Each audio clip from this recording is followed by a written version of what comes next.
Sony A6300 review. The mirrorless or compact system camera category has been growing steadily over the past couple of years, and for good reason. These cameras' DSLR levels of functionality and quality, depending on the sensor being used, in a compact body that's relatively easy to carry around. Sony has been enjoying a fair bit of success in this category ever since it announced its A6000 interchangeable lens mirrorless camera nearly 2 years ago. This particular model has been revered by many as the go-to compact camera for action stills and video. Naturally, when the company announced its successor this year, we couldn't wait to get our hands on it.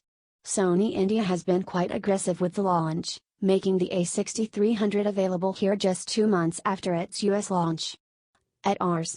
74,990, the A6300 costs a huge premium, but boasts of an impressive set of features usually found in cameras that cost a lot more. Is it, then, every bit as good as it looks on paper? Let's find out. At first glance, the A6300 reminds us a lot of its predecessor, but there are subtle changes which have been made for the better. It retains the same compact shape, which means one can easily slip it into a cargo pocket. It's a bit heavy though, at roughly 404 grams, which isn't necessarily a bad thing as it doesn't feel like a toy. Some improvements in the design include a tougher magnesium alloy body that's also dust and moisture resistant. It still isn't weather sealed but should be good enough to withstand light splashes. Starting from the left, we have a flap which hides the microphone input, micro HDMI connector, and micro USB port. The camera comes bundled with an HDMI cable so you can watch 4K videos and stills directly on a TV.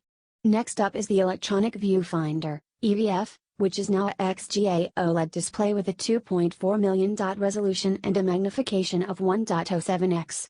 It also supports a selectable frame rate of 60 fps or 120 fps for smoother motion. There's a sensor beside it which automatically switches between the LCD and EVF when you bring the camera close to your face or move it away. On the top, we have a hot shoe flash mount, a pop-up flash, the mode dial, and the control dial. The shutter button is placed in the center of the round on/off switch. The button layout is similar to that of the A6000 except that we now have a button that either toggles F/MF or detects AL, with a mode selection switch around it. All the buttons at the back, and the C1 button next to the shutter release, are completely customizable so you can assign them as per your shooting style. The 3-inch TFT LCD is adjustable up to 90 degrees upwards and around 45 degrees downwards. The resolution here is 921K dots so the displayed picture is fairly sharp. Brightness is good and you even get a sunny weather mode, which makes it more legible outdoors.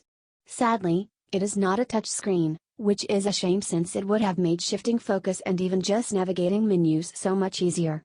The battery and microSD card slots are placed on the bottom, in the bugle of the hand grip. Sony bundles a 64GB Class 10 aps-c memory card with the camera. Also in the box, you get an X-strap, instructions, and a power adapter for charging. At this price, Sony packages the camera with its SELP 1650 lens, 16 to 50mm, f/3.55.6, which features a slider for powered zoom and has built-in stabilization with Sony's optical steady shot technology. The body of the camera doesn't have any sort of stabilization itself. This is an E-mount lens with 4x optical zoom. However, one could also use A-mount lenses with an adapter. One advantage that the A6300 has over its predecessor is that A-mount lenses can now interface with the new tracking and autofocus features built into the camera. The A6300 is packed to the gills with features that will satiate both beginners and professionals alike. Let's start with the most notable improvement, which is the brand new 24.2 megapixel aps-c CMOS sensor. The new design uses copper to reduce the wiring layer, which allows for a larger photodiode and better light collection capability. This, coupled with Sony's Bionic X image processor, promises better low-light shots at high ISO sensitivity levels. Another impressive feat is the sheer number of phase detection autofocus points, 425 to be precise. Compared to the 198 points on the A6000, this is a huge upgrade and something you'll want for sports and wildlife photography. Along with this, there are 169 contrast detection points. The camera boasts of an 11 fps burst mode and 120 fps slow motion video recording at full HD resolution. Another cool feature is silent shooting, which works incredibly well by eliminating noise made by the shutter. You can toggle this option from the settings or assign it to a custom button. The menu system will take some getting used to, especially if you're using an alpha camera for the first time. You have 6 main tabs for stills and video settings, general settings, Wi-Fi settings, apps, playback options, and camera setup. The A6300 has a mini app store within itself which lets you browse and download additional apps for the camera.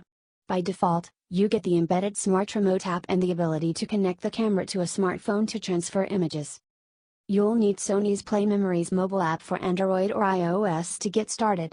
Then it's simply a matter of using either NFC or a QR code to connect your phone via Wi-Fi. The app lets you transfer images at a lower resolution or at their original size, depending on what you wish to do with them. The embedded smart remote app lets you use your phone as a remote viewfinder, but in our experience it was very basic, only letting us adjust the exposure and control the zoom. Updating it gave us the ability to adjust ISO, shutter speed, etc., via the Play Memories app. The problem is that this process is quite convoluted as it requires you to sign in with a Sony account in order to access the store, which is pain to do using the clunky inputs on the camera. You could do this on a PC, but that involves installing additional software for syncing. We begin with our studio ISO tests where we've only recorded full stops. The A6300 lets you adjust ISO levels a third of a stop so you can select 125 and 140 before jumping to 200. The camera holds up pretty well up to ISO 800 with barely any degradation in quality. At ISO 1600 and 3200, there is a bit of noise that creeps in but it's still well under control and there's little sign of chroma noise, which is quite impressive. At ISO 6400 and 12800, chroma noise is visible but the quality is still within acceptable limits. At ISO 25600, there's way too much noise for the picture to be usable. We've also thrown in the extended ISO sample at 51200, which should ideally be avoided. Still, the A6300 manages impressively high ISO performance which should give you a lot of flexibility for low light shots. The compactness of the Sony A6300 makes it perfect for shooting on busy streets and capturing candid shots, which makes it a good tool for street photography. The EVF takes some getting used to if you're coming from an optical viewfinder, but it's quite indispensable in daylight when it's hard to see the LCD display clearly. The tiltable screen does come in handy for those hard-to-reach angles. If you're shooting in program or aperture priority modes, the new ISO auto minimum shutter speed setting is handy. This forces the camera to bump up the ISO instead of dropping the shutter speed below the limit that you set, which helps prevent pictures from coming out blurry. Landscape shots have excellent detailing with very little chromatic aberration. We noticed a bit of this issue in certain extreme cases but even then, it was well under control. Barrel distortion is also handled very well and we didn't detect any jarring anomalies in our testing. The A6300 manages to capture near-accurate colors which are all equally punchy. You can shoot at different JPEG quality levels in addition to RAW and RAW plus JPEG. The camera captures 14-bit RAW output, in Sony's ARW format, for tinkering around with later. There are a variety of focus modes to choose from but aps-c or continuous autofocus is the one you want all the time. Thanks to the sheer number of autofocus points, it's very easy to get a lock onto your subjects, whether stationary or moving. You can also select the focus area from a variety of options including wide, zone, center, flexible spot, expand flexible spot and lock on AF. The flexible spot modes are good when you have a subject that's moving within your frame, else it's best left at wide. You can lock the focus by simply pressing the center button on the control wheel. The A6300 also introduces IF, which tracks a person's eyes, and is great for portraits. It works pretty well, and follows the subject's eye even if he or she is moving within the frame. Burst shooting is another good reason to get this camera. You get a choice of different burst times, high plus, high, mid and low, depending on how many shots you want per second, the highest being 11 FPS. Other drive modes include self-timer and bracketing. We had a blast shooting with the A6300's burst mode. However, we noted that the bottom of the camera gets pretty warm with continuous shooting. The camera also excels at video recording, especially since it supports Savcast 4K video. You can choose various combinations of frame rate and bitrate, the highest on offer being 24 FPS at 100 Mbps in Super 35mm mode. Recording video in Super 35mm mode is done with a full pixel readout and no binning, so data is recorded from the entire surface of the 20-megapixel sensor, which is 6K equivalent, and is then sampled to 4K. Stereo audio is also supported. Needless to say, the quality of recorded video is really good. The camera also boasts of S-Log and S-Gamut, capturing higher dynamic range, which is useful for color grading in post, something professional videographers will appreciate. Switching to SAVCAS HD lets you shoot at 120 fps and either 60 mbps or 100 mbps, provided you've switched to NTSC in the settings. You can further fine-tune the high frame rate settings, HFR. Sony also offers various zoom modes for regular and high frame rate video. The battery is rated for 400 shots, 350 if you use the EVF, which is quite low. The main issue is that the battery has to be really small to fit into this camera, and so won't last you an entire day of shooting stills and a bit of video. On the plus side, the A6300 supports charging via micro USB cable, so you can juice it up with a standard power bank in between shoots. Sony's A6300 costs a bomb, which puts it somewhere in the vicinity of bigger DSLRs such as Canon 70D. However, we feel it's certainly one of the best mirrorless cameras currently out there, given the performance and features it offers in such a compact body.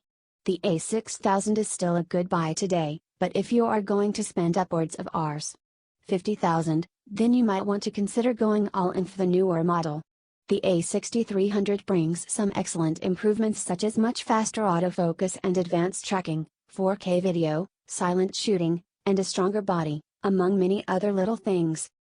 There are a couple of features we wish Sony had added to the new model, most notably a bigger battery and touchscreen input, and we would also have liked to see a more user-friendly menu system. Sony's camera app ecosystem could do without the mandatory login process, which is more tedious than it needs to be.